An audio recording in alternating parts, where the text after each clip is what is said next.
Tfue makes an uncharacteristic mistake. While moving to the next zone, he scuffs a build and takes 50 fall damage. The best known American pro has never panicked like this before. He pushes for high ground and looks to heal, protecting himself with a 1x1. But unfortunately for Tfue, he makes another fatal mistake. He doesn't cover every angle and he leaves himself vulnerable.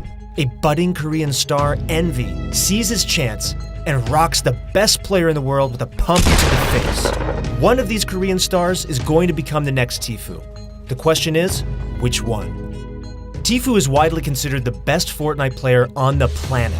So when you put him against players that have only played the game for 1 month, you'd expect nothing less than a blowout. But that wasn't the case. Although Tfue and KittyPlays took home the duo trophy, it was not easy.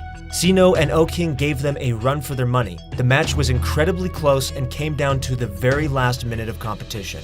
It's safe to say that the unofficial overlords of esports have entered the fray. And in this video, we're going to analyze some of the plays that Tfue made, but also some developing Korean superstar players, and how Korea will change competitive Fortnite forever.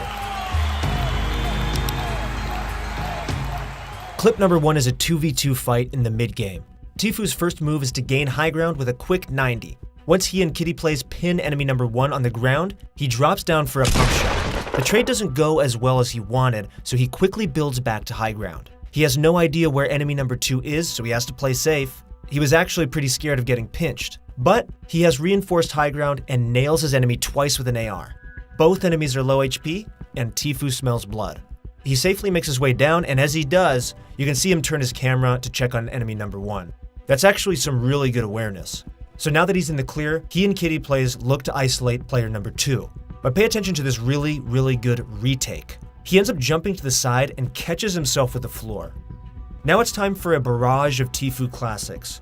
But unfortunately, he only goes for a few chip shots and loses high ground.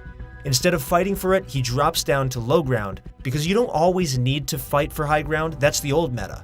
Instead, force your enemies to come down to you, just like you see here, and then bait your enemies into a huge shotgun shot. So this play was a straightforward, textbook example of how to play 2v2 fights. I thought we'd show this to you so that you can kind of understand how Tfue did it in this tournament.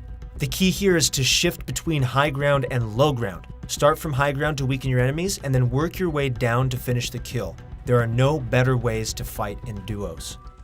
And now we're going to go into clip number 2, which is actually pretty special. I'm going to show you guys 3 examples of how to use dynamite just like Tfue. It's pretty next level stuff. Here, Tfue is sandwiched between 2 players. He needs to act fast, but doesn't have the materials to push. He cooks a dynamite for a second and throws it on top of the roof.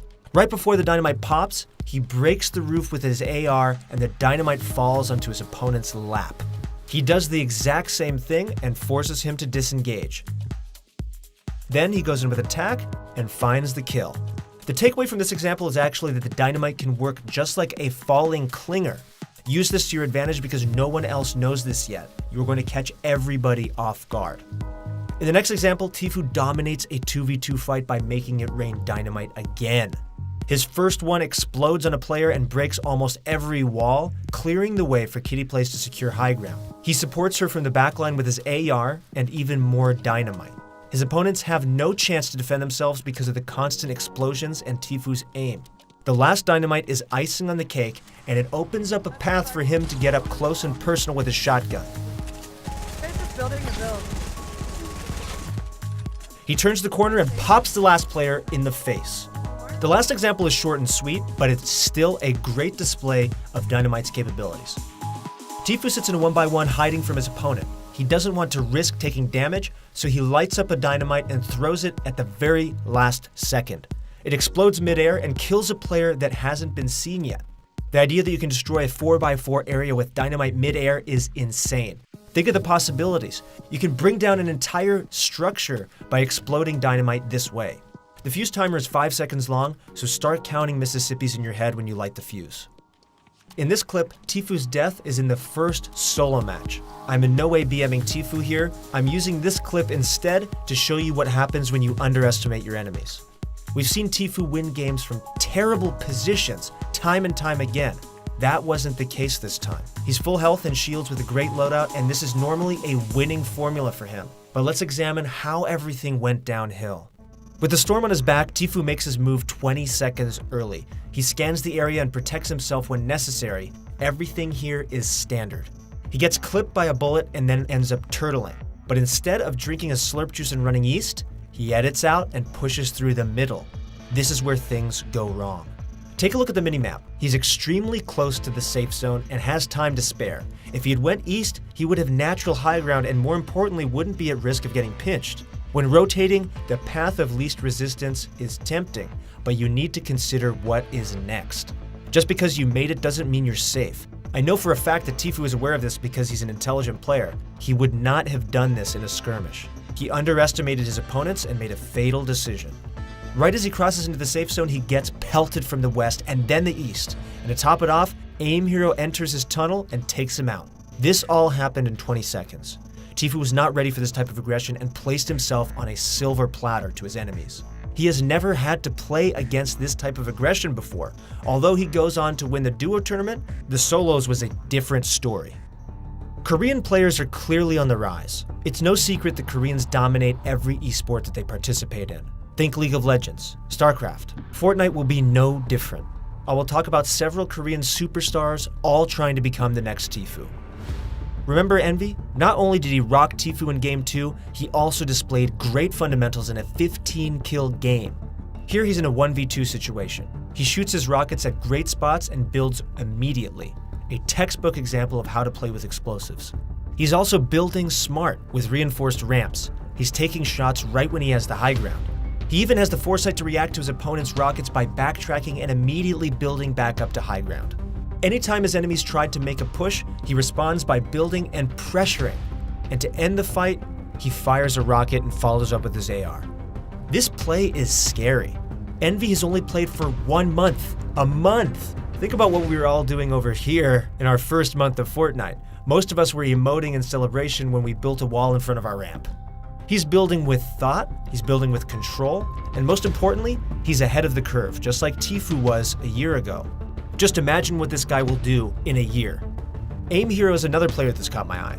He kills Tfue in the third clip, but astounds again later in the duo tournament. He solo 1v2s Tfue and Kitty Plays. Let's watch from Tfue and Kitty Play's point of view. Tfue is stuck on low ground but is looking to pressure his enemies. He gets shot out by a mounted turret and Kitty Plays is quick to his rescue. They're able to isolate Aim Hero's teammate and secure the kill, but here's where the magic starts. Aim Hero has uncontested high ground against Tfue and Kitty Plays, who are both still healthy and hiding. Tfue makes a standard play and branches out of his tunnel. Doing this gave away his position. With this information, Aim Hero puts on his cape and breaks straight into Tfue's 1x1 and challenges him. Like I said earlier, Tfue has never faced this type of aggression before, and he gets obliterated. It's a 1v1 now. Kitty Plays has Aim Hero stuck in a box and is pushing in. He's defending every angle flawlessly, and Kitty Plays resorts to her grenades. Once the grenades are out, you can hear him running away and catch a quick glimpse of him right here. He's tunneling around and replacing builds. He's playing like a real pro. He has Kitty Plays completely lost. She eventually finds him and breaks his roof and replaces it, but Aim Hero doesn't panic. He trades shots and is calm enough to find cover under the opening. And once the roof breaks, he replaces it with his own. Obviously, always do this in your games too. Kitty Plays goes back to her grenades and Aim Hero responds with a 200 IQ play. He edits a corner of the wall right under Kitty Plays, so she drops down to the side, ready to fire. What's crazy about this was actually a bait. He edits out the other side and is already 2 tiles up in the air.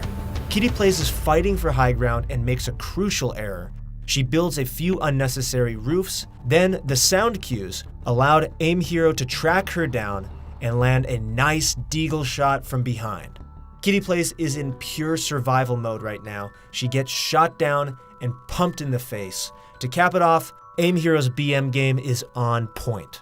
Aim Hero just 1v2'd the best American player plus Kitty Plays. He did so in commanding fashion with techniques the finest pros struggle with in high-pressure situations.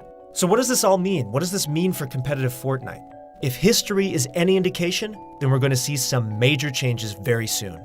Koreans will explode onto the scene. Many of the top esports, like League of Legends and Overwatch, follow Korean infrastructure. Best of fives in League of Legends were arguably the best thing to be added into tournament formats, and that was all thanks to the Koreans. Even in this tournament, the scoring system was unlike anything we've ever seen before.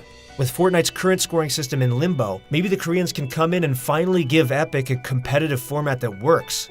Koreans have proven to be the best esports players. They are known to be hardworking, they learn incredibly fast, and most importantly, Fortnite is tailored for them. It's fast-paced and mechanically intensive. Korea will not struggle to pick up Fortnite, and Tfue just got a small taste of what Korean talent and aggression is capable of doing. So he and everybody in NA and EU better get used to it, because it's about to get a whole lot more competitive.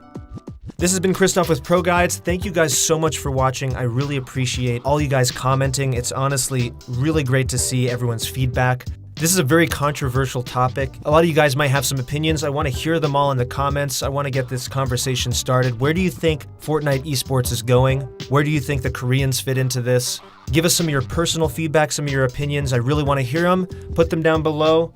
Give it a like if you liked the video. Consider subscribing. Thanks for watching, guys, and I'll see you in the next video.